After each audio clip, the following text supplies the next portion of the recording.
Innal hamdalillah nahmaduhu wa nasta'inuhu wa nastaghfiruh la haula wa la quwwata illa billah. Ilahi anta maqsudi wa ridha matlubi atini mahabbataka wa ma'rifataka. Yang terhormat Kepala Sekolah SD Negeri 3 Tanjung Mulia, yang saya hormati rekan-rekan guru dari SD Negeri 3 Tanjung Mulia, juga para tamu undangan dari sekolah lain yang alhamdulillah pada kesempatan kali ini bisa menghadiri acara yang diselenggarakan oleh sekolah kami.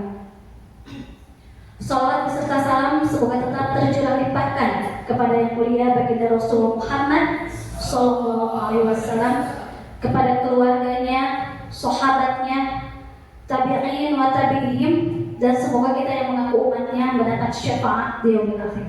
Amin. Allahumma amin. Selamat siang semuanya. Siang. Iya. Saya ucapkan terima kasih kepada teman-teman semuanya yang telah meluangkan waktunya untuk menghadiri acara diseminasi budaya positif sebagai wujud aksi nyata dari rekan kami, yaitu Ibu Depi Mardiani SPDI. Beliau merupakan guru PAI dari sekolah kita, yaitu SD Negeri 3 Tanjung Mulia. Beliau merupakan calon guru penggerak yang sedang mengikuti program guru penggerak angkatan 10 pada tahun 2024.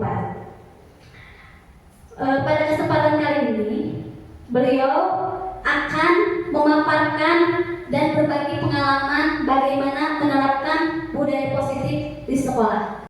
Baiklah, untuk mengefektifkan waktu, kita mulai acara ini. Yang pertama yaitu pembukaan, yang kedua menyanyikan lagu Indonesia Raya, yang ketiga pemaparan materi dari CGP yang bersangkutan, yang keempat yaitu doa dan penutup. Untuk pembuka, marilah kita buka acara ini dengan ucapan basmalah. Bismillahirrahmanirrahim. Acara selanjutnya yaitu menyanyikan lagu Indonesia Raya yang akan dipimpin oleh Ibu Nopi. Kepadanya disilakan.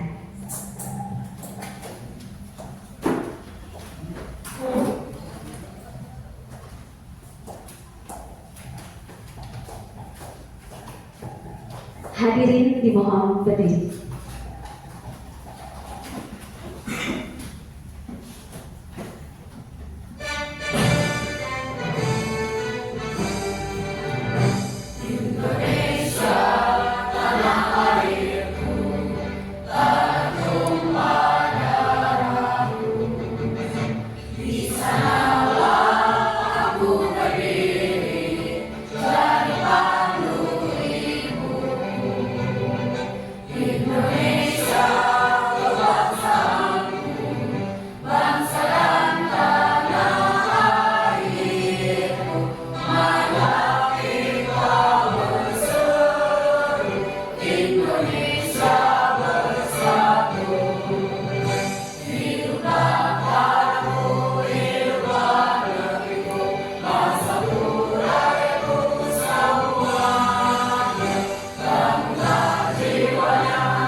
Hadirin disilakan duduk kembali.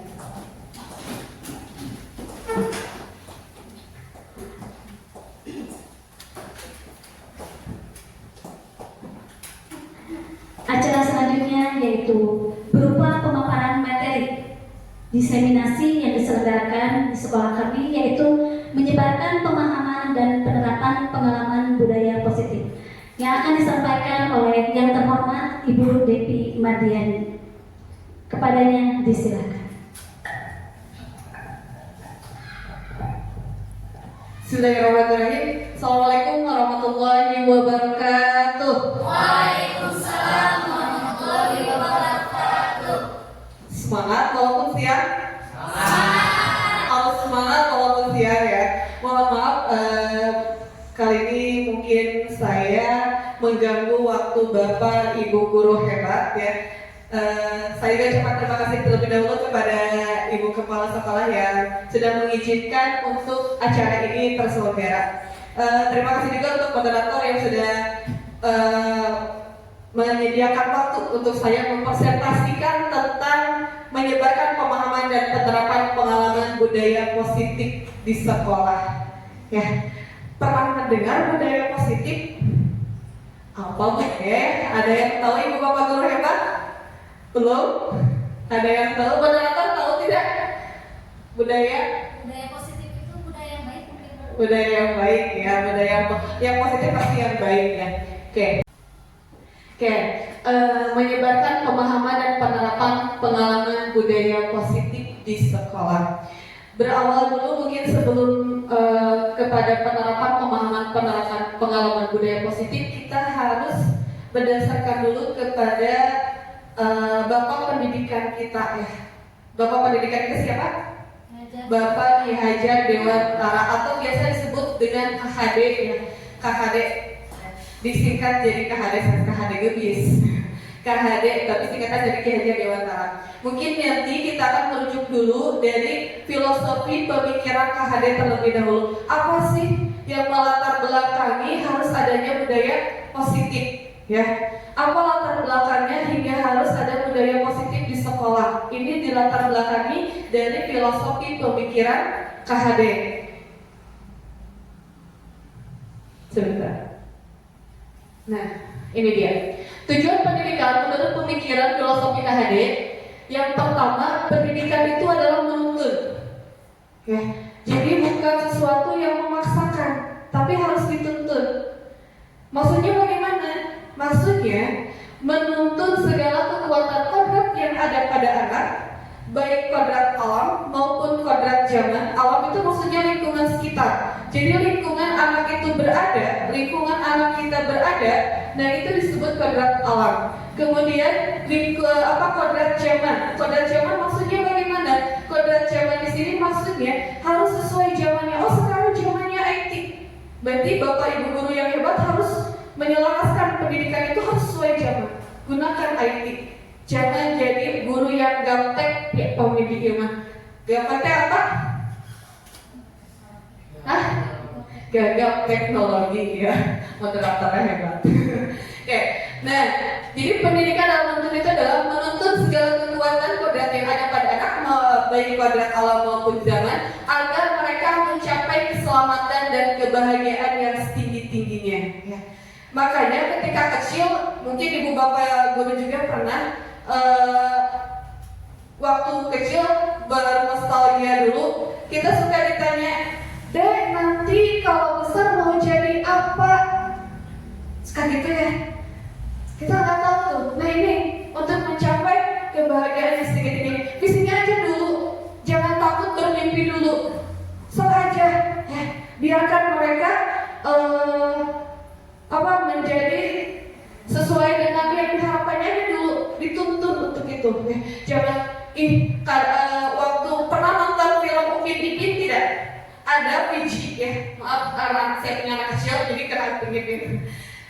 Fiji itu kan cita-citanya mau jadi tukang pembersih sampah ya.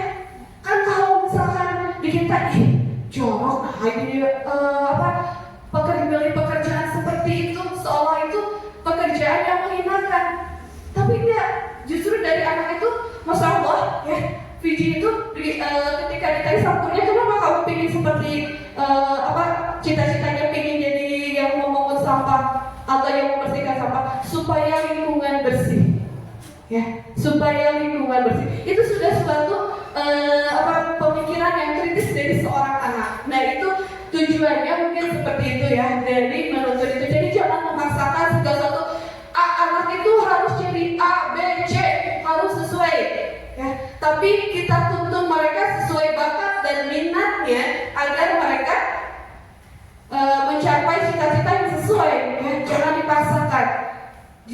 sehingga mereka bisa mencapai kebahagiaan yang setinggi-tingginya. Kemudian yang kedua, pendidikan itu harus menghamba pada murid. Bagaimana maksudnya? Pendidikan itu harus berpihak pada murid, mengantarkan murid sesuai bakat, minat, dan kompetensi yang dimiliki. Yang tadi ya, jadi jangan kalau dulu biasanya suka terkenal dengan teacher center, guru yang jadi titik fokus. Ya. Tapi sekarang harusnya student center, jadi murid yang jadi titik fokusnya. Biarkan murid yang jadi titik fokusnya. Ya. Kita hantarkan mereka, tapi bukan berarti kitanya lepas ya. Misalkan udah tahu anak itu berbuat salah, kok kita harus berpihak pada murid, diantar? Bukan, karena di sini ada tujuan untuk menuntun juga. Jadi diarahkan dengan arah yang baik. Cara-caranya nanti ada dari tahapan budaya positif. Nanti kita bahas. Ini yang melatar belakang. Oke, yang ketiga, guru itu ibarat petani. Kenapa guru diibaratkan sebagai petani? Karena posisinya seperti ini. Guru itu ibaratnya petani, kemudian murid peserta didik yang kita didik di sekolah itu ibaratnya benih atau tanaman yang kita tanam ya. Kemudian sekolah itu adalah lahannya. Jadi menurut pemikiran filosofi KHD, guru itu ibarat petani ya. Kita sebagai guru hanya bisa merawat, menuntun mereka, tidak bisa memaksakan mereka harus jadi apa. Tapi ketika kita rawat dengan baik, tanaman juga bisa subur, bisa tumbuh, bisa menghasilkan buah yang luar biasa. Nah, diharapkan seperti itu. Tanpa harus ada pemaksaan, tanpa harus ada hukuman, tapi murid bisa tumbuh dengan benar sesuai dengan harapan pemikiran filosofi KHD. Seperti petani yang menanam tanaman, ketika disiram, dipupuk dengan baik, ya disiram dengan benar, pasti tanaman itu akan menghasilkan sesuatu yang berharga, buah yang bagus, pasti berkualitas. Bisa jadi kalau tanaman yang biasa-biasa saja atau diabur gitu ya istilahnya, mungkin tanaman itu hanya akan disimpannya mungkin di pasar dengan harga berapa. Tapi ketika tanaman itu bisa menghasilkan buah yang berkualitas, ya, itu bisa jadi tanaman itu bisa disuplai kemudian ke supermarket, harganya bisa jadi berbeda. Seperti itu juga kita mendidik anak-anak kita. Mendidik anak-anak kita, peserta didik kita, kalau dirawat dengan betul, dengan cara yang betul, insya Allah mereka akan menjadi penerus harapan bangsa yang sesuai apa yang diharapkan dan dicita-citakan oleh bangsa Indonesia. Oke, selanjutnya.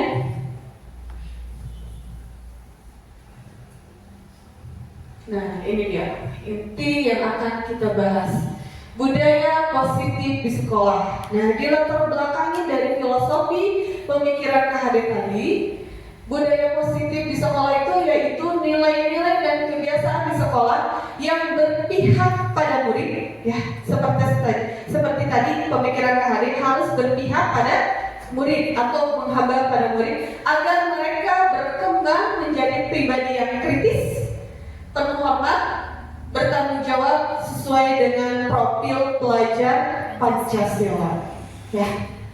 Kemudian budaya positif ini akan membuat rasa aman dan nyaman pada murid dalam proses pembelajaran. Jadi kalau dengan budaya positif, anak-anak datang kesiangan bukan dihukum, ya, bukan dihukum, tapi kita tanya dulu apa yang latar belakang mereka bisa kesiangan.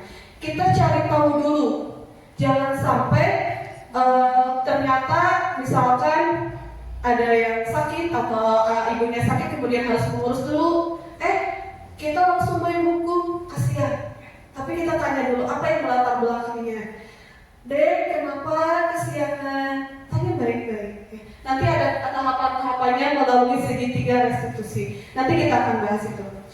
Oke, yang selanjutnya. Nah, dari budaya positif ini ada konsep inti, ada 8 konsep inti yang akan kita bahas. Yang pertama yaitu perubahan paradigma belajar kita, kemudian disiplin positif, kemudian nilai-nilai kebajikan, kemudian yang keempat kebutuhan dasar manusia, kelima motivasi perilaku manusia, keenam posisi kontrol guru, dan ketujuh keyakinan kelas. Nah, terakhir ini segitiga restitusi. Ini untuk tahap ketika ada siswa-siswi kita yang bermasalah. Nanti tahapannya ada penyelesaiannya melalui beberapa tahapan. Oke, kita mulai yang pertama. Yang pertama adalah pembelajaran dengan paradigma baru. Bagaimana maksudnya? Pembelajaran dengan paradigma baru merupakan pembelajaran yang dirancang berdasarkan prinsip pembelajaran berdiferensiasi.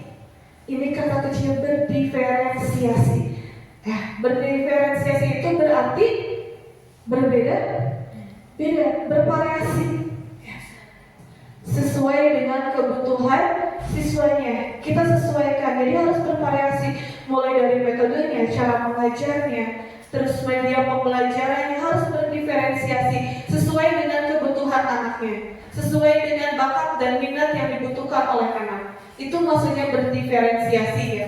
Sehingga peserta didik belajar sesuai dengan kebutuhan, berdasarkan tahap perkembangan, sesuai teori psikologi modern untuk mewujudkan profil pelajar Pancasila. Ini tujuannya. Ya, tujuannya. Ada 6 tahapan dari profil pelajar Pancasila. Yang pertama, beriman, bertakwa kepada Tuhan Yang Maha Esa dan berakhlak mulia. Ya, mungkin sudah tidak asing ya karena ini sudah terbiasa. Kemudian yang kedua, mandiri. Ketiga, bernalar kritis. Keempat, kreatif. Kelima, bergotong royong. Dan keenam, berkebinekaan global. Yang pertama ini tentang beriman kepada Tuhan Yang Maha Esa dan berakhlak mulia. Nah, dari sini itu sudah titik awal kita harus membiasakan anak supaya bisa beriman, ya, akhlaknya bagus melalui pembiasaan, ya. Misalkan ketika masuk kegiatan berarti harus dimulai dengan berdoa, ya, berdoa terlebih dahulu. Kemudian ketika sudah selesai pun diakhiri dengan berdoa. Nah, itu sudah masuk kepada profil pelajar Pancasila.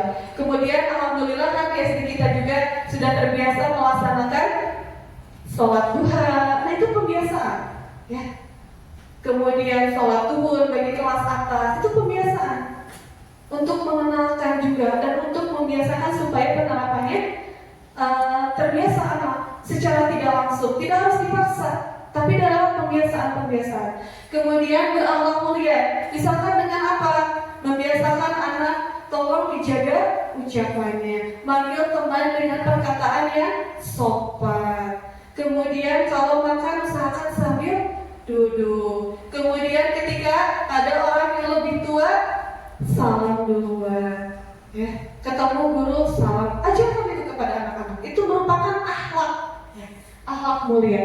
Kemudian yang kedua, mandiri. Mandiri di sini ajarkan anak juga mandiri, jangan ketergantungan.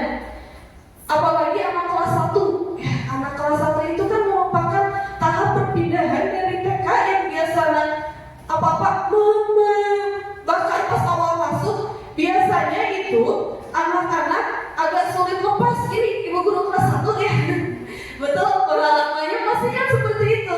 Anak-anak pasti biasanya pas awal masuk orang tua berjejer, ya, naruh tina kaca kaget, ya. Kenapa? Bilih kuku maha, bilih ayah menghadayan. Itu merupakan tuntutan besar ketika jadi guru kelas 1 itu luar biasa sekali, ya. Karena awal perpindahan dari TK ke SD dan anak dituntut untuk bisa mandiri, pertama harus bisa lepas dulu dari orang tuanya. Bagaimana mereka bisa lepas dari orang tuanya? Ya. Berarti harus pendekatan secara personal. Terus kita gali apa yang disukai, apa yang membuat dia nyaman, ya. Biasanya itu, jadi guru kelas 1 itu wow, ya, luar biasa sekali. Kenapa? Karena kesabaran dan dedikasi itu luar biasa sekali. Di rumah banyak masalah, pasti di rumahnya banyak masalah, ya. Ditambah lagi mungkin dari sekolah juga banyak masalah. belum lagi tuntutan administrasi dari ini itu, belum lagi dari KKG, ya, itu masih banyak masa. Terus datang ke sekolah dia harus tetap tersenyum. Dia harus tetap memberikan senyum yang terbaik buat anak-anaknya biar anaknya senang. Jadi pas datang teh, hai, terus tetap ceria. Itu adalah sesuatu yang luar biasa. Kemudian yang ketiga, bernalar kritis. Nah, jadi ketika di kelas juga guru diusahakan bisa memancing muridnya melalui pertanyaan-pertanyaan pemantik agar murid-murid bisa mengeluarkan pikiran-pikiran yang kritisnya. Kita misalkan mau menyampaikan materi, ya, kita bahas dulu tuh materi. Ini masih ingat nggak? Kaitkan, ya, pakai pertanyaan pemantiknya. Kemudian ke materi baru kita pancing mereka dengan pemantik lagi agar apakah mereka itu pahamnya sudah sampai mana. Jadi sebagai ukuran kita nanti untuk menyampaikan materi, ya, itu bernalar kritis. Kemudian kreatif. Nah, kreatif juga menjadi salah satu yang harus disampaikan oleh guru agar anak-anak bisa kreatif, ya. Misalkan melalui proyek atau bikin sesuatu, anak diusahakan kreatif ketika walaupun itu pelajaran matematika. Misalkan dari mengukur, misalkan dia harus membuat rumah-rumahan, itu kan pakai ukuran juga, ya, supaya sesuai. Atau bangun ruang, itu kan memang bangun ruang, bikin rumah itu perlu dari bangun ruang. Ada seninya, ada bangun ruangnya, itu kreatif, ya. Jadi diusahakan. Kemudian atau di SD 3 sudah terbiasa tuh ada acara MCF. MCF itu sangat kreatif, ya. Mungkin dari sekolah lain nanti boleh, ya, menjadi yang ATM, ya, dimodifikasi. Itu di kami ada program MCF, ya, Munggahan Kreatif Festival. Itu kan dari sampah, olahan sampah, tapi anak-anak bisa jadi bikin kostum. Itu adalah kreatif, ya. Nah, kemudian yang berikutnya bergotong royong. Bergotong royong berarti anak diajarkan untuk bisa bekerja sama. Melalui apa? Melalui diskusi, piket. Itu anak sudah diajarkan untuk bisa bekerja sama. Kemudian yang berikutnya berkebinekaan global. Berkebinekaan global itu berarti kan Indonesia itu terkenal dengan budayanya yang sangat luar biasa, berbeda-beda, ya. Bujang-bujang atau bujang-bujang dari seluruh negara Indonesia yang udah jelas agamanya itu beda. Dari kecamatan Panumbangan saja, ya, logat bicara, coba suka pulang sama Panumbangan pasti berbeda, ya, betul Bu? Beda. Dinalarnya aja beda. Nah, itu saking keberagamannya. Nah, anak diusahakan, anak diajarkan walaupun berbeda. Ada yang dari gunung, ada yang dari kota, ada dari orang tuanya yang berada, ada dari orang tuanya yang biasa-biasa saja. Tapi anak diusahakan harus bisa saling menghormati. Jadi anak diajarkan untuk bisa saling menghormati. Ini dari kebinekaan global. Oke, yang berikutnya nanti boleh berdiri dulu, ya, kita ice breaking dulu karena pasti pegal jenuh, ya. Kita ice breaking dulu tentang profil pelajar Pancasila. Biar nanti Bapak guru yang hebat ini bisa menyampaikan profil pelajar Pancasila kepada anak-anaknya.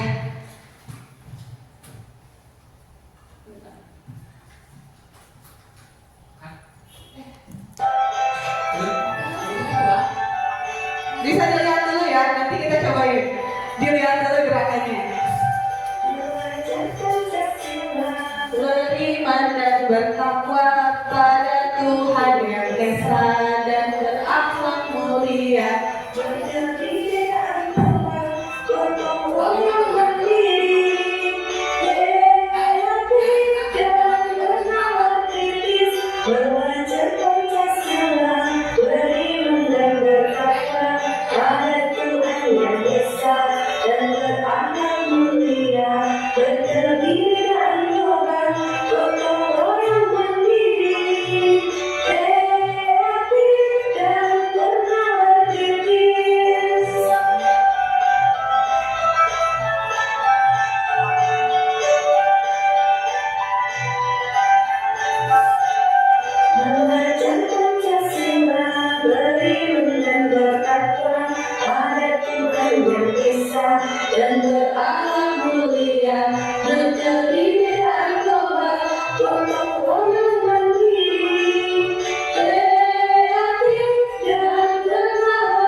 Ya, stop.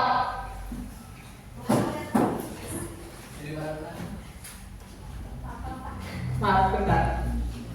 Aku pindah ya. Mau lihat?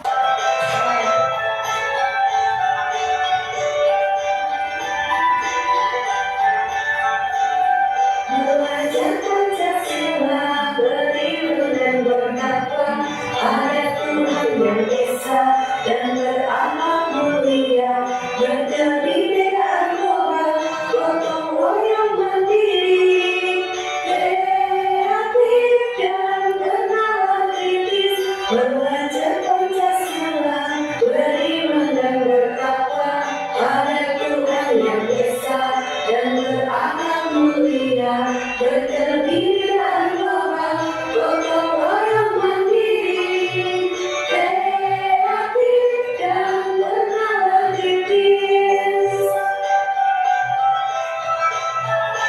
Pegal ya.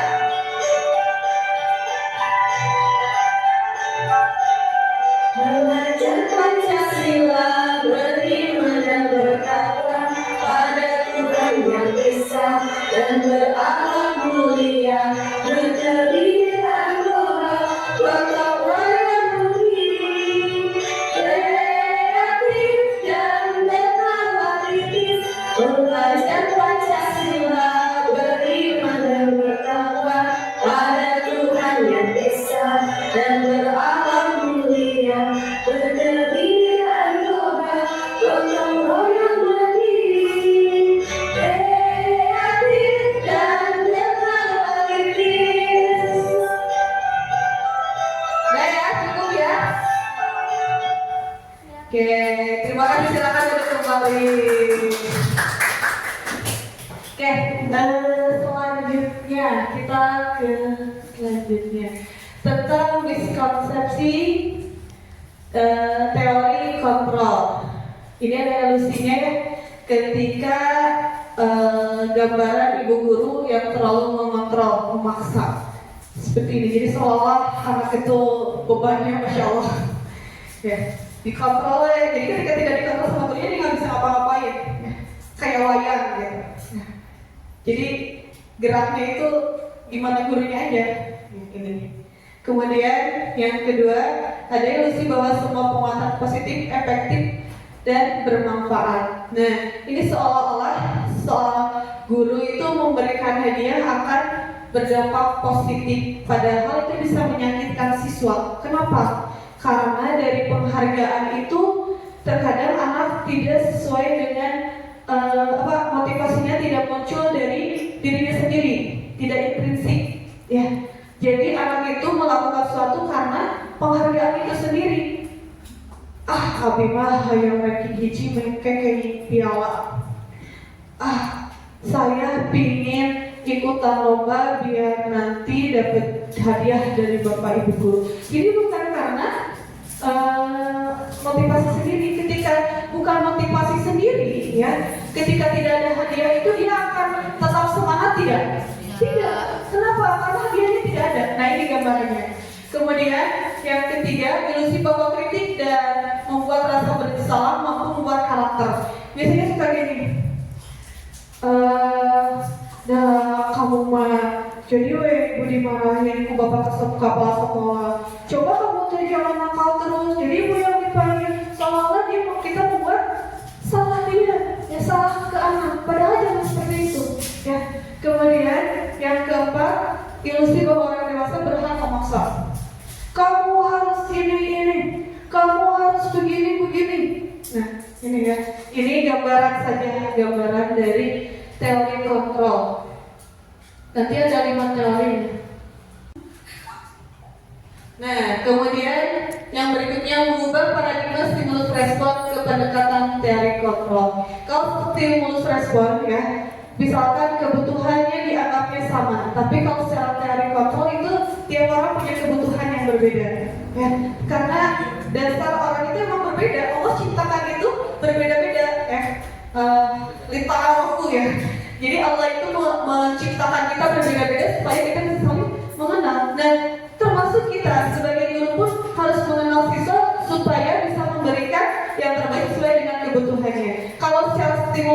respon ketika sama, tapi kalau teori kontrol itu berbeda.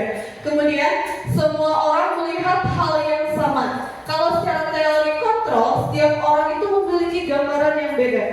Ya, misalkan ada anak yang pakai sepatunya berwarna, misalkan yang tidak hitam, mungkin kata guru ini mah begini, kata guru ini pasti berbeda. Ya, tidak mungkin sama. Tapi kalau secara waktu dulu stimulus respon itu anggapannya sama, tapi kalau teori kontrol itu berbeda.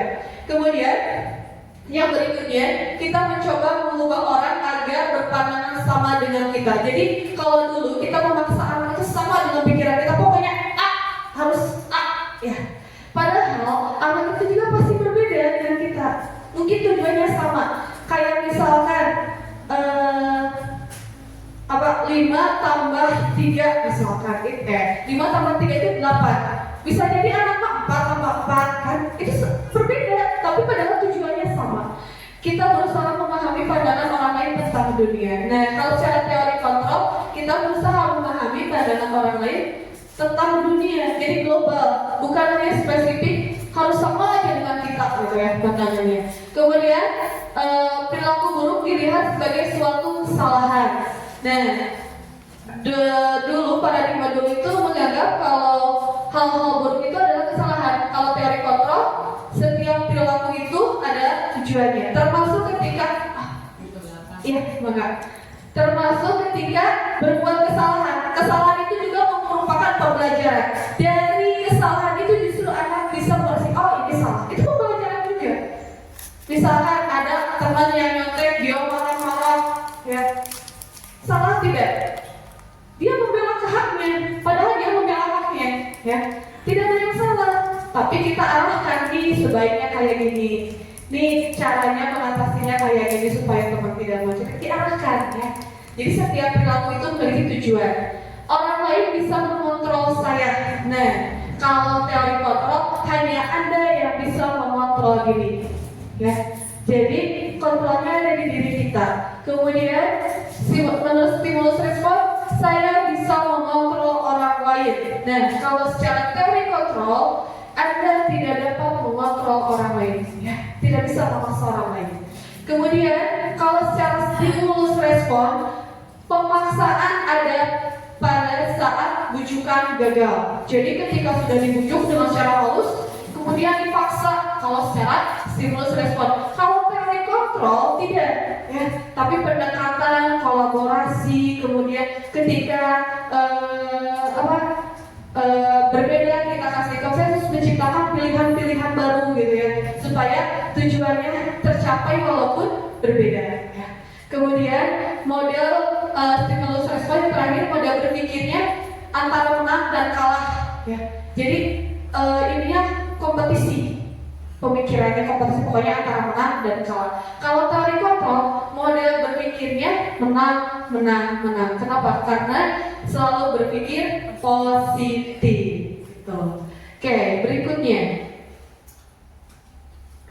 Nah, yang kedua tadi paradigma perubahan, yang kedua sekarang disiplin positif. Disiplin itu berasal dari kata disiplin, yang artinya belajar. Jadi disiplin itu bukan patuh, tapi justru belajar. Kita terkadang terkecoh kata disiplin itu anak-anak sekolah harus patuh taat pada aturan. Padahal kata asalnya aja disiplin itu adalah belajar ya. Disiplin mengacu pada disiplin diri. Jadi dari dirinya yang memiliki tanggung jawab terhadap apa yang dilakukannya berdasarkan nilai-nilai yang diyakini. Jadi kebenarannya itu berdasarkan dari diri sendiri, bisa dipertanggungjawabkan oleh dirinya sendiri. Kemudian disiplin positif merupakan salah satu cara penerapan disiplin yang bertujuan untuk menumbuhkan kesadaran serta memberdayakan peserta didik tanpa imbalan atau penghentian peimbalan penghargaan berupa reward, ya, atau ancaman ataupun hukuman. Jadi disiplin positif itu tidak hadir karena adanya penghargaan, ancaman atau hukuman. Dalam budaya positif atau disiplin positif, menghindari penghargaan, ancaman dan hukuman. Itu dihindari. Kemudian sebagai pendidik, tujuan kita adalah menciptakan peserta didik yang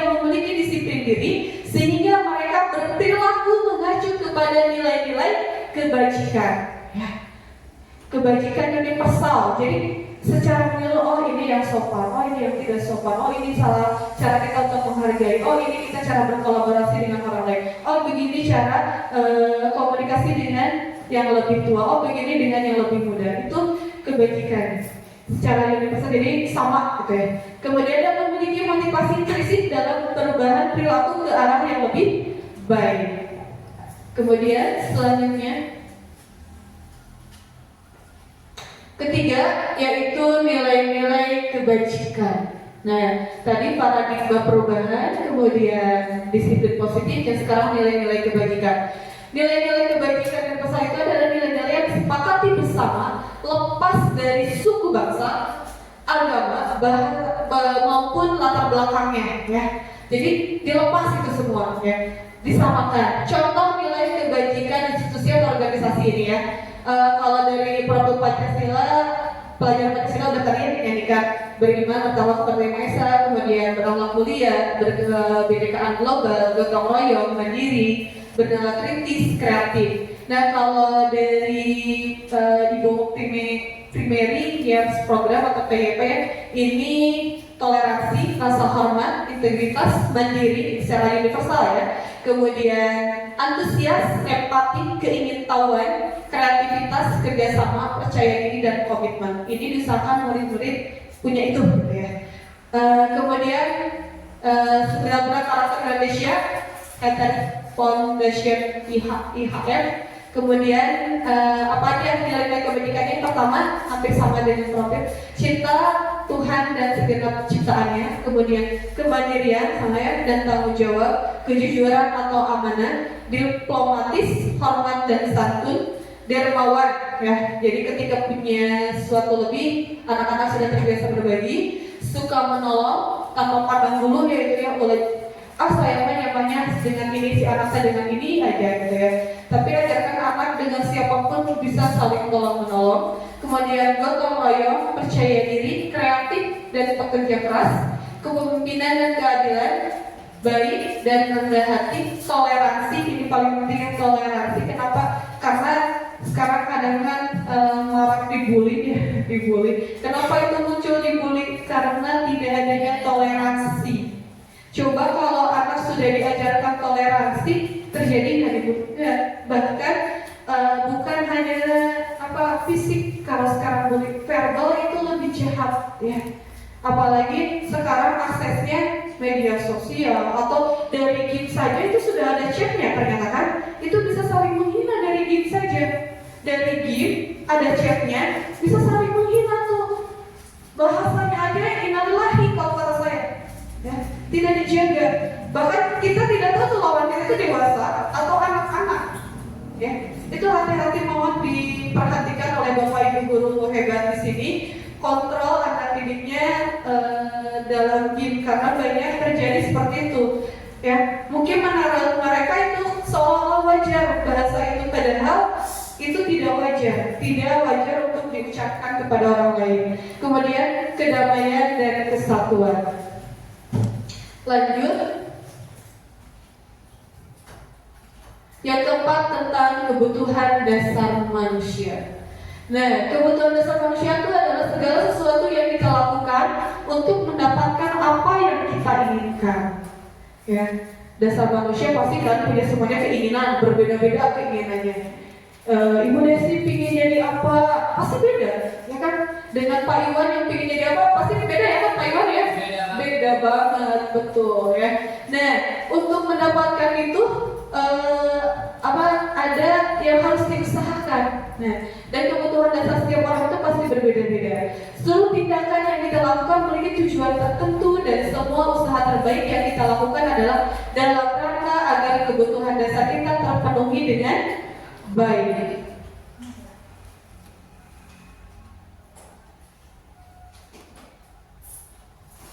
Oke, kemudian kebutuhan dasar manusia itu meliputi apa saja? Yang pertama adalah untuk bertahan hidup. Ya. Kebutuhan dasar manusia yang pertama adalah bertahan hidup. Meliputi apa? Sandang, papan, pangan, yang biasa makanan, pakaian, tempat tinggal, keamanan, kesehatan. Walaupun banyak uang tapi tidak sehat, ibu senang tidak? Tidak ya. pusing sedikit aja itu Masya Allah walaupun banyak uang ya Bu ya, murid agak susah diatur itu ke rumah itu dipikir dia Bu ya, betul tidak? Ya, sudah di rumah banyak masalah, di sekolah anak-anak Masya Allah ya, ke rumah itu kadang dibawa pulang tuh ke rumah. Saya harus ngapain ya biar anak itu bisa jadi soleh, saya harus ngapain ya biar anak itu bisa sesuai dengan yang diharapkan, sesuai harapan orang tuanya, bisa bersikap dengan baik. Itu tadi dibawa ke rumah pasti sama ya Bu ya. Kemudian kasih sayang dan rasa diterima yang kedua. Rasa diterima, dipedulikan, berbagi, kerjasama, menjadi bagian dari kelompok. Nah, kadang ada yang anak teh, saya mah gak mau gaul sama itu mah, jangan dideketin ini kali. Ada yang genggengan, banyak ya. Nah, jangan genggengan, ajarkan kepada anak supaya bisa kerjasama dan menjadi bagian dari kelompok. Semuanya bisa. Ya, itu fungsinya yang tadi. Karena tiap orang pasti pingin ada rasa kasih sayang dan rasa diterima. Mungkin bisa jadi ketika anak tidak fokus pada pembelajaran, bisa jadi karena dia merasa tidak diterima di kelasnya. Itu bisa jadi kita harus introspeksi diri sebagai guru ya. Bisa jadi, mungkin cara kitanya yang salah, mungkin anak merasa terlalu cepat atau begitu, harus introspeksi diri kita juga. Ya. Kemudian kebutuhan dasar manusia berikutnya adalah penguasaan. Pasti setiap orang ingin berkuasa. Ya. Siapa sih yang tidak ingin berkuasa? Meliputi apa? Penguasaan itu harga diri. Mau tidak kalau kita dihina? Gak mau, gak ada yang mau. Ya. Kemudian keinginan untuk dianggap, memimpin, berprestasi, pasti ingin semuanya. Kemudian diakui, didengar. Ini adalah kebutuhan dasar manusia. Kemudian yang berikutnya kebebasan. Kebebasan itu meliputi mandiri, memiliki pilihan, mencoba hal-hal baru, kemudian mampu mengendalikan arah dirinya. Jadi murid juga butuh kebebasan Bu, ya, pingin bebas. Ya. Kemudian yang terakhir kesenangan. Ya. Puji-puji murid, kita juga seorang dewasa pasti ada titik jenuh. Ya. Kita juga kadang butuh tuh untuk senang-senang, ya kan? Nah, bisa dengan cara apa? Bermain, ya, kemudian humor, kemudian dari antusiasme, dan juga anaknya juga harus bisa tertawa. Ya. Jangan sampai di kelas kita ada murid yang dia cemberut. Tanya kalau misalkan ada murid kita yang seperti itu. Bisa jadi ininya tidak terpenuhi, kebutuhan dasarnya tidak terpenuhi. Kemudian berikutnya, sebentar. Nah, yang kelima, motivasi perilaku manusia. Motivasi perilaku manusia itu terbagi menjadi dua, ada motivasi eksternal dan motivasi internal. Nah, yang baik yang bagaimana? Yang jelas yang ini, motivasi internal. Karena kalau eksternal ketika tidak ada, maka tidak akan ada motivasi. Tidak akan ada motivasi. Motivasi internal itu meliputi apa? Yang tadi untuk menghindari ketidaknyamanan, hukuman, ya. Kemudian dari imbalan penghargaan yang tadi ya, masih ada satu penghargaan dari orang lain. Jadi ketika tidak adanya hukuman atau tidak adanya penghargaan, mereka tidak akan melaksanakan itu. Kenapa? Karena motivasinya dari luar, bukan dari dalam.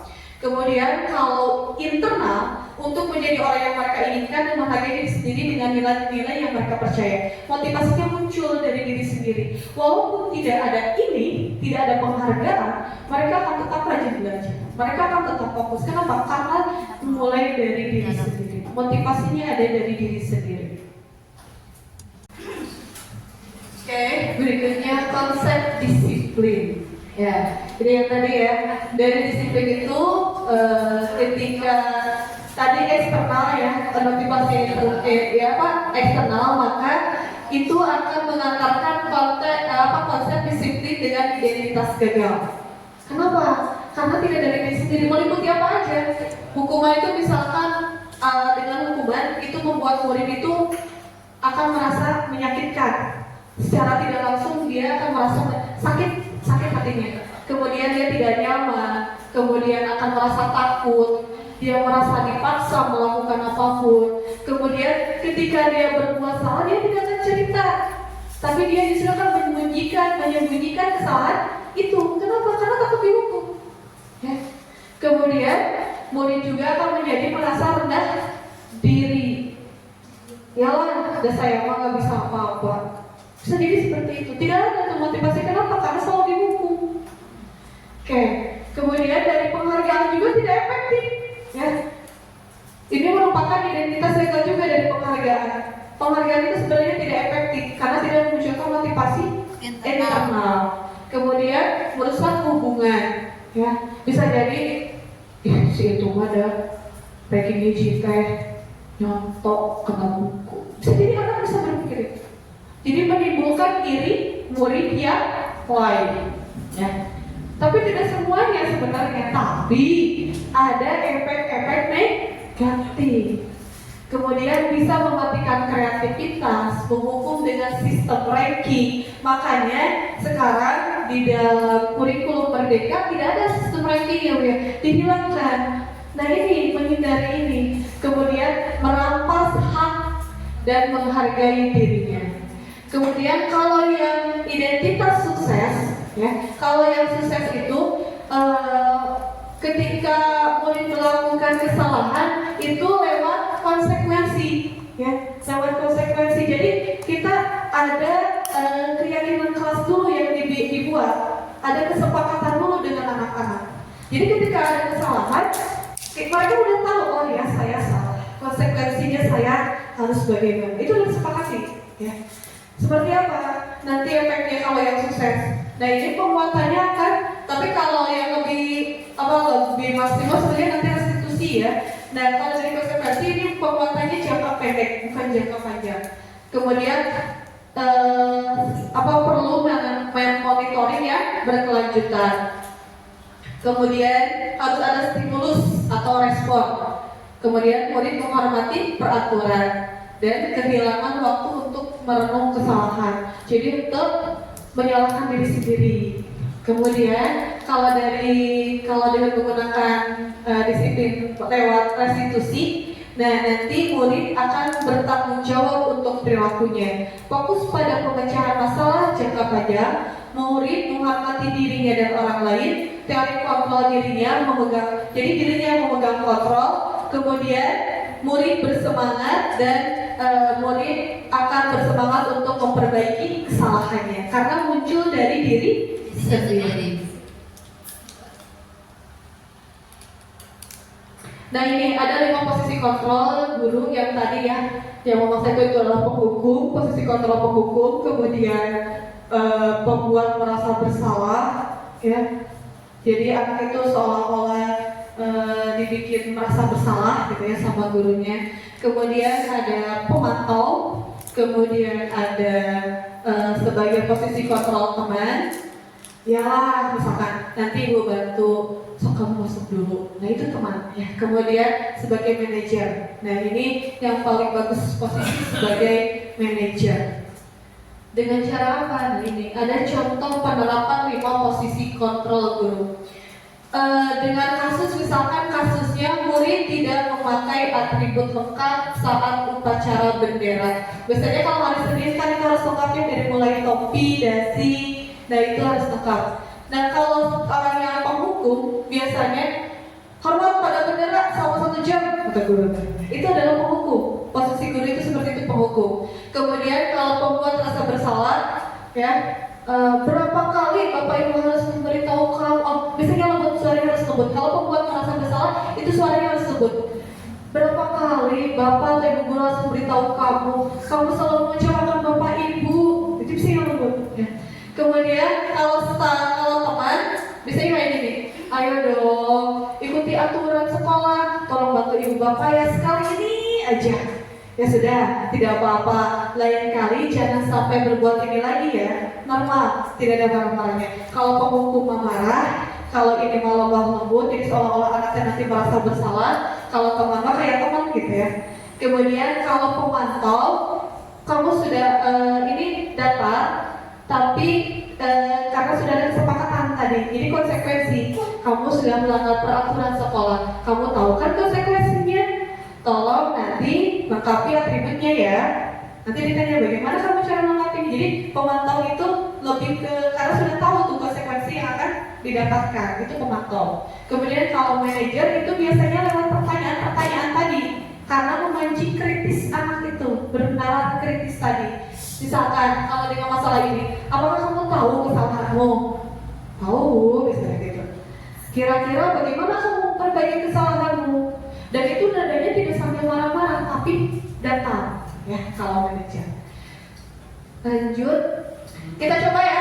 Kita coba dengan permainan. Coba kalau misalkan posisi kontrol apa kan aku? Nanti ibu guru bantu kamu. Nanti ibu guru bantu kamu ini sambil senyum-senyum.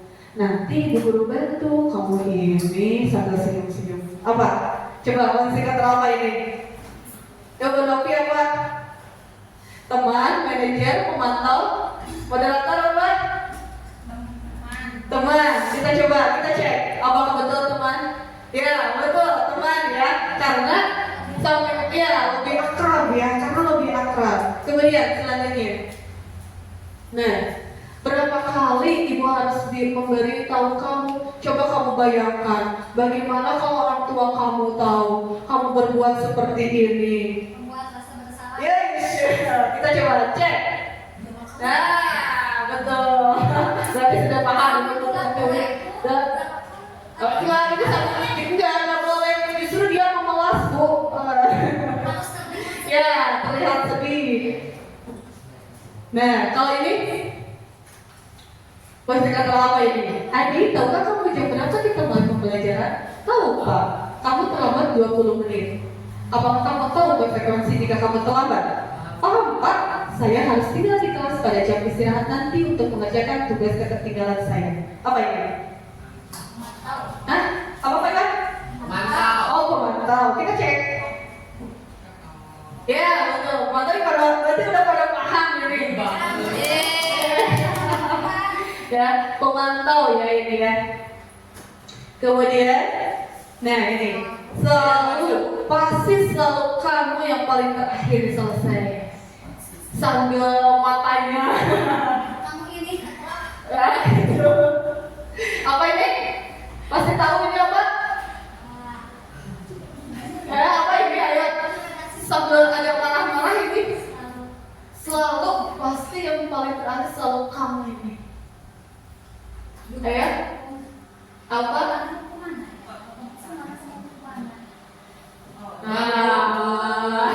Kan tadi kan saya nadanya sambil melotot. Oke, lanjut. Nah, kalau ini bahasa tuh. Apa rencana kamu untuk memperbaiki hal ini? Apa? Manager. Ya ini yang paling diharapkan ya. Jadi posisi ini yang diharapkan guru bisa sebagai manajer. Mudah-mudahan ibu bapak guru hebat di sini juga bisa menjadi posisi manajer semuanya ya, mengambil kontrolnya sebagai posisi manajer.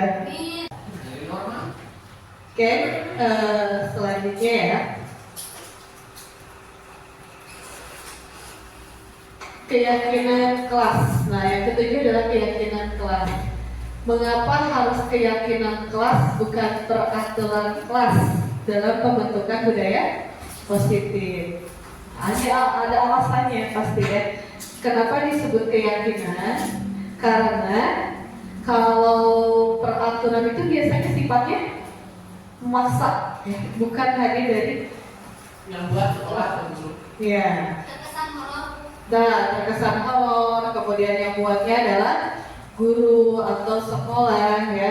Jadi peraturan kelas itu terlalu mengikat gitu ya. Kalau keyakinan kelas itu hadir dari karena kesadaran sendiri, sadar, yakin karena dari hati gitu ya, dari hati.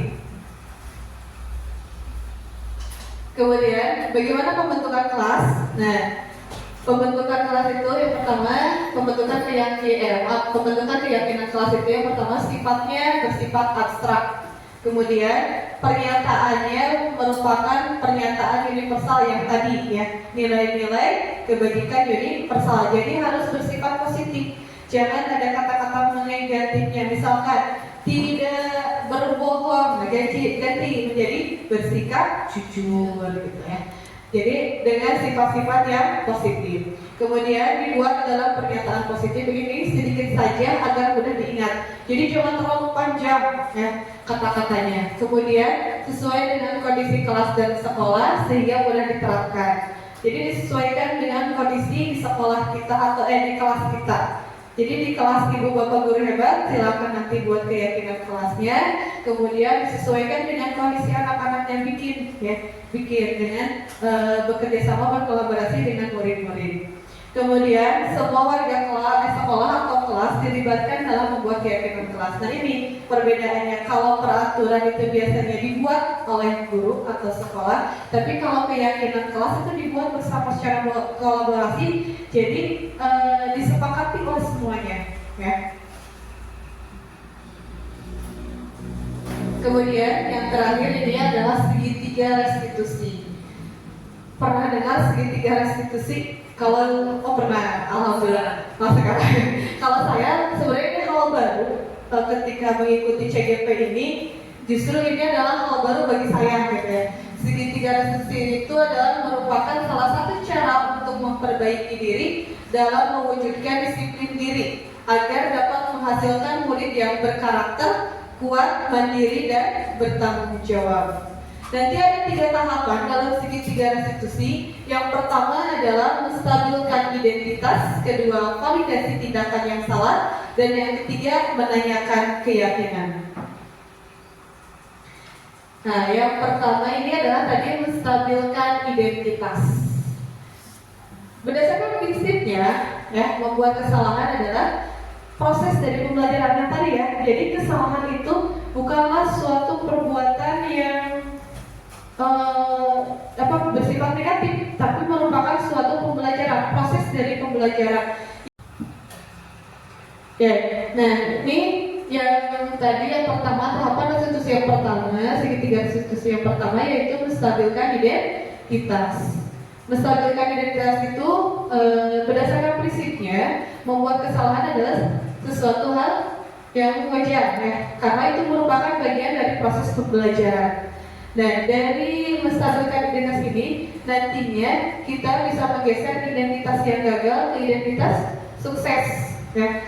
Biasanya kalau kesalahan itu dianggapnya satu hal yang negatif, tapi kalau kita bisa menstabilkannya, itu justru akan membuat identitas itu menjadi sukses, bukan gagal. Ya.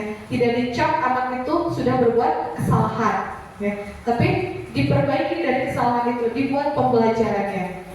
Nah, cara mana dengan berbuat salah itu wajar, misalkan ya caranya berbuat salah itu wajar, tidak apa-apa, atau tidak ada manusia yang sempurna. Ibu bapak juga pernah melakukan itu. Contohnya ya, kayak misalkan anak ada yang berbuat salah. Nah, kita stabilkan identitasnya, jangan sampai mereka saya pernah waktu itu ada anak kan waktu upacara kemudian salah ya dalam pembacaan undang-undang. Kita jangan, kamu udah kelas berapa, masa baca undang-undang aja saya nggak bisa. Bisa jadi dia gemetar, kemudian dia salah baca atau bagaimana. Kita stabilkan, jangan sampai mereka ditertawakan kemudian tidak mau mencoba lagi. Nah, kita stabilkan identitas mereka dengan gak apa-apa, gak apa-apa, nanti coba lagi ya, nanti belajar lagi ya. Ibu juga pernah kok melakukan itu, ibu juga pernah kok salah baca, gak apa-apa. Nah, itu untuk menstabilkan anak supaya tetap percaya diri. Nah, kemudian contoh lainnya, ibu bapak tidak mau mencari siapa yang salah. Ini kalau misalkan ada yang berdebat atau terjadinya oleh beberapa orang, misalkan ada yang berkelahi atau apa gitu ya, atau ada yang mencuri atau mengambil barang temannya. Nah, misalkan ini ibu bapak tidak mau mencari siapa yang salah, tapi ibu bapak di sini ingin mencari solusi atas permasalahan ini dan bahasanya harus datar. Nah, misalkan contohnya yang berikutnya ya, bapak ibu tidak mau mencari siapa yang salah. Tapi Bapak di sini atau Ibu di sini ingin mencari solusi atas permasalahan ini. Jadi bahasanya harus datar ketika ada pertikaian. Jadi kita tidak terlihat memihak pada salah satu, ya. Jangan memihak pada salah satu. Kemudian kamu berhak merasa begitu. Kalau misalkan dia kesal atau gimana, kamu berhak merasa marah. Tapi apakah itu baik untuk kamu? Nah, jadi bahasanya yang datar, ya. Oke, itu menstabilkan identitas. Berikutnya, maaf. Yang kedua itu validasi tindakan yang salah. Nah, tahapan kedua dari segitiga restitusi itu adalah validasi tindakan yang salah. Apa itu? Berdasarkan prinsipnya, setiap perilaku berupaya untuk memenuhi kebutuhan tertentu.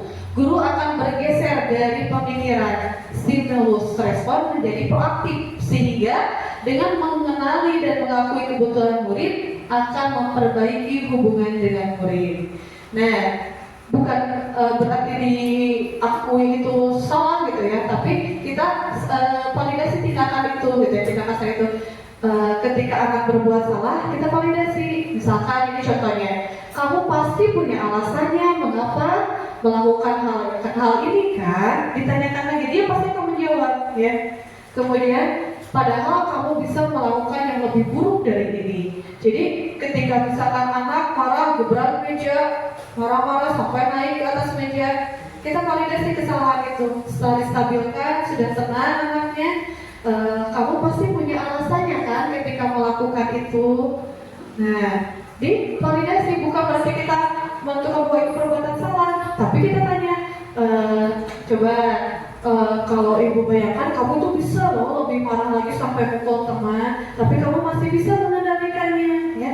Itu divalidasi tindakan yang salah. Kemudian kamu patut bangga karena telah melindungi sesuatu yang penting buatmu. Ini kalau misalkan anak, misalkan ada yang suka mengambil barang orang lain, ya. Kemudian yang punyanya marah, gitu ya. Nah, yang punyanya itu kita validasinya seperti itu.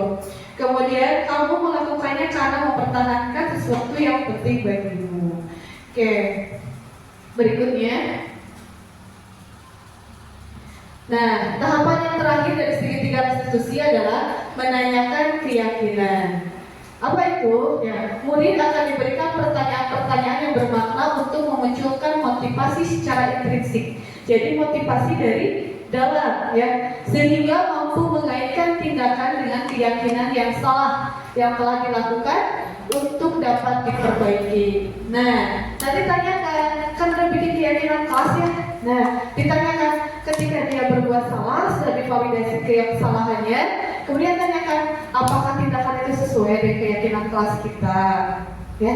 Kemudian atau nilai-nilai apa yang telah disepakati bersama, atau dengan seperti apa gambaran sebuah kelas yang ideal menurut kamu. Kemudian atau juga kamu ingin menjadi orang seperti apa. Nah, itu adalah menanyakan keyakinan kelasnya. Jadi ada 3 tahapan dalam segitiga restitusi. Yang pertama tadi apa? Menstabilkan identitas. Yang kedua, validasi tindakan yang salah, dan yang terakhir ini menyayangkan keyakinan. Oke, ini ada salah satu contoh penerapan segitiga restitusi. Ini contoh ya. Nah, di sini guru menstabilkan identitas murid ketika ada dia marah-marah karena jawabannya dicontek, ya.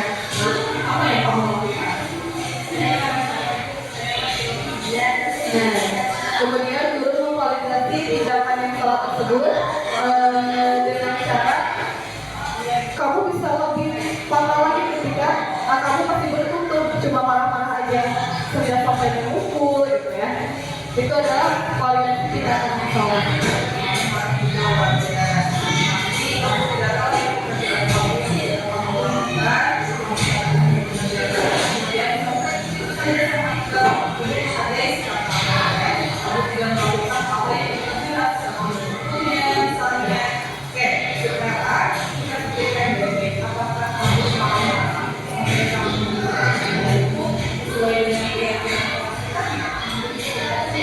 Nah, di sini tahapan terakhir keyakinan ya. Apakah tindakannya sesuai dengan keyakinan kelas atau tidak?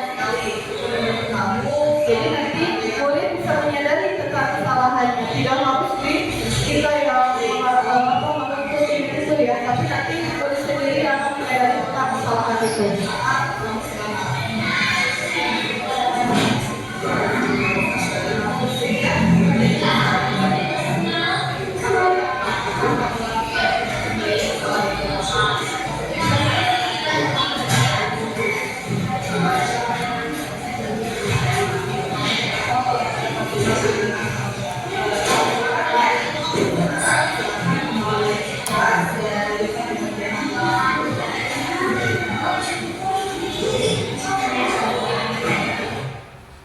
Nah, kita ada di tahap pertama. Alhamdulillah ya, dari tadi poin 1 sampai 8 sudah tersampaikan. Mudah-mudahan apa yang disampaikan bisa bermanfaat, bisa dipahami.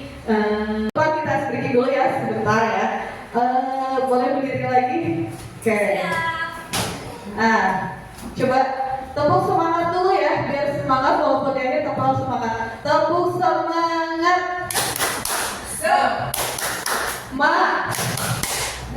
Oke. Nah, ada permainan. Kalau saya bilang batik, ibu bapak guru hebat, pegang baju. Ya. Kalau saya bilang botak, berarti ibu bapak guru hebat, pegang kepala. Kemudian kalau batu, berarti ini tangannya. Ya. Bisa? Bisa? Coba ya, siap. Batuk. Improv ya Pak. Kemudian batik, batuk, botak, batik, batuk, batik, batik. Yang salah mau ke depan. Oh, tidak usah. Oke. Oh, hadiahnya bakso gitu. Oke, silakan untuk kembali. Terima kasih banyak. Oke, sebagai penutup, ini ada kata-kata dari saya kutip dari Standar Nasional Pendidikan. Dalam penerapan program disiplin positif, hendaknya guru memiliki standar kepribadian profesional dan sosial yang baik, di mana guru mampu merefleksi dirinya dalam posisi kontrol saat ini. Bagaimana perjalanan dirinya sebagai among atau manajer yang menuntun murid-muridnya menjadi insan yang mandiri, merdeka, dan bertanggung jawab. Insya Allah ya Bu ya, ternyata tanggung jawab menjadi guru itu berat kalau lihat dari sini. Coba standar kepribadian yang profesionalnya, sosialnya, itu menjadi contoh bagi murid-murid kita. Mudah-mudahan kita bisa menjadi guru-guru yang amanah dalam jabatan, guru-guru yang bisa menuntun anak didik kita untuk menjadi anak didik yang diharapkan sesuai harapan bangsa dan menjadi penerus bangsa yang baik ya. Mungkin itu yang dapat saya sampaikan. Mohon maaf atas segala kekurangan dan kehilafannya. Kita tutup dengan bacaan hamdalah bersama-sama. Alhamdulillahirabbil alamin. Dan saya kembalikan kepada Ibu moderator. Ya, terima kasih, sebuah pemaparan yang sangat luar biasa. Kita kasih aplaus yang sangat meriah ya untuk Ibu Dewi Mardiani. Ya. Sekali lagi kami ucapkan terima kasih kepada Ibu materi, dan saya juga ucapkan terima kasih kepada Ibu Bapak guru hebat semuanya yang telah bersedia nagen kurang lebih 1 jam ya. Terima kasih atas waktunya. Semoga apa yang kita peroleh hari ini dapat memberikan manfaat khususnya bagi diri kita sendiri, umumnya bagi lingkungan sekitar kita. Kita tutup saja kegiatan ini dengan doa kifaratul masjid. Bismillahirrahmanirrahim. Subhanaka Allahumma wa bihamdika asyhadu an la ilaha illa anta astaghfiruka wa atubu ilaik. wa tasimu bihamdillah wa tasimu bihamdillah walhamdulillahirabbil alamin. Al-Fatihah. A'udzu billahi minasyaitonir rajim.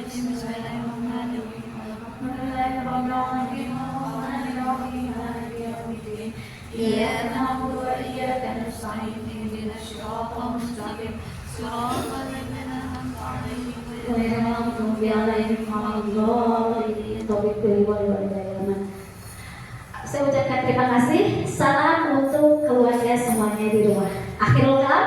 Wassalamualaikum warahmatullahi wabarakatuh. Waalaikumsalam warahmatullahi wabarakatuh.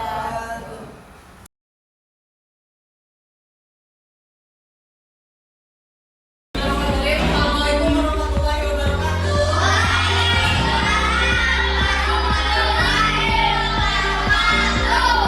Bagaimana kabarnya hari ini?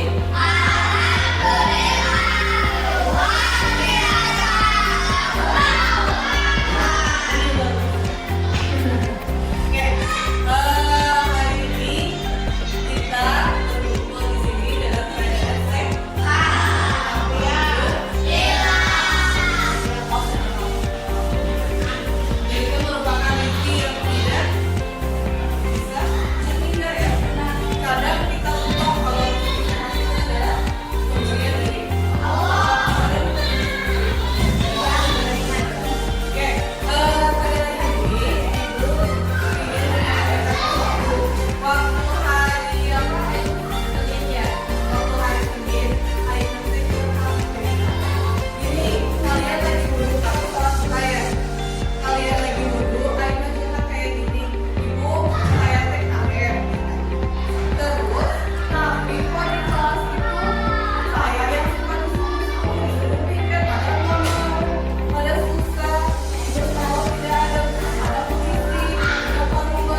dari kalian semua sebelum keyakinan kelasnya. Karena ada yang salah kita seleksi ya, sama kan yang maksudnya sama kayak di sisi waktu itu ada orang datang ke sekolah tepat waktu di sisi waktu sama tidak sama ya. Nanti kita ambilnya di sisi waktu saja ya. Biar semuanya di sisi waktu datang sama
warahmatullahi wabarakatuh.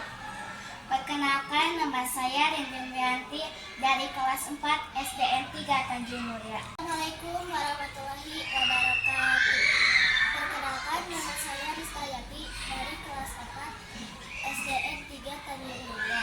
Assalamualaikum warahmatullahi wabarakatuh. Nama saya Arfa Paulian dari kelas 4 SDN 3 Assalamualaikum warahmatullahi wabarakatuh. Perkenalkan, nama saya Aiman Al-Fatih dari kelas 4 SDN 3 Tanjung Mulia.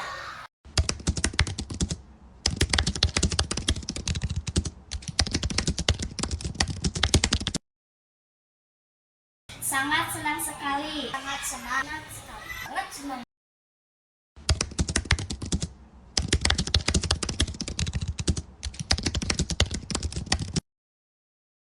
Sangat penting. Sangat penting. Sangat penting.